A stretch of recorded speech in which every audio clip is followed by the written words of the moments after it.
കേൾക്കുന്നവർ മനസ്സിലാക്കട്ടെ, ദുബായിലിരിക്കുന്ന സഹോദരങ്ങൾ, സൗദിയിലുള്ള സഹോദരങ്ങൾ, ലോകത്ത് എത്രയോ ഭാഗത്തിരുന്ന് ഈ കോമ്പാറയിൽ നടക്കുന്ന പ്രഭാഷണം വീക്ഷിക്കുന്ന പ്രവാസി സമൂഹമുണ്ടല്ലോ. പരിശുദ്ധ ഖുർആനിനെ ഓതണേ, പഠിക്കണേ, ചിന്തിക്കണേ, ആ വഴികളിലൂടെ സഞ്ചരിക്കണമേ.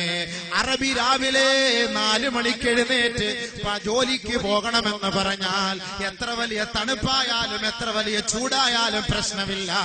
അവന് കൊടുക്കുന്ന കൂലി 600 റിയാല് 700 റിയാല്. തന്റെ ഉമ്മയ്ക്ക് വേണ്ടി, ഉപ്പയ്ക്ക് വേണ്ടി, ഭാര്യ മക്കൾക്ക് വേണ്ടി കൊടും തണുപ്പ് സഹിക്കാൻ ഈ പ്രവാസികളെ തയ്യാറാകുമ്പോ ആ പ്രവാസിയെ നോക്കിയിട്ട് അള്ളാഹു പറയുകയാണ്, തൂബാലിൽ ഖുറബാ, നിന്റെ ഉജീനത്തിന് വേണ്ടി, നിന്റെ അത്താണിക്ക് വേണ്ടി, ഒരു പിടി ഭക്ഷണം നിന്റെ മക്കൾക്ക് കൊടുക്കുന്നതിന് വേണ്ടി നിന്റെ കുടുംബങ്ങളെ അവഗണിച്ചിട്ട് വിദേശത്ത് കഴിയുന്നവനെ, അവിടെ നീ മരിച്ചാൽ നിനക്ക് സന്തോഷ വർത്തമാനമാണ്, സ്വർഗമാണ്, സ്വർഗമാണ്.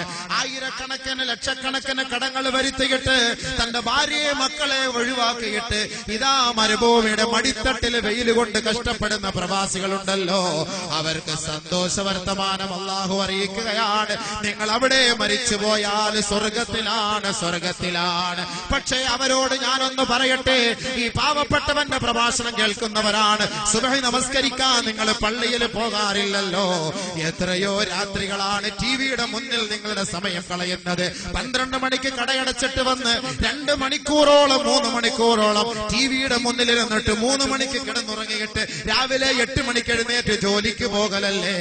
8 മണിക്ക് എഴുന്നേറ്റ് ജോലിക്ക് പോകുമ്പോ കുളിച്ചു ഒരുങ്ങിയിട്ട് കട്ടിലിന്റെ സൈഡിൽ പോയി മുസല്ലയിട്ട് 2 റക്അത്ത് നമസ്കരിച്ചാൽ, പ്രവാസികളെ, വർഷങ്ങളോളം നിങ്ങൾ അവിടെ ജോലി ചെയ്താൽ നിങ്ങളുടെ കടം തീരുകയില്ല, കടം തീരുകയില്ല.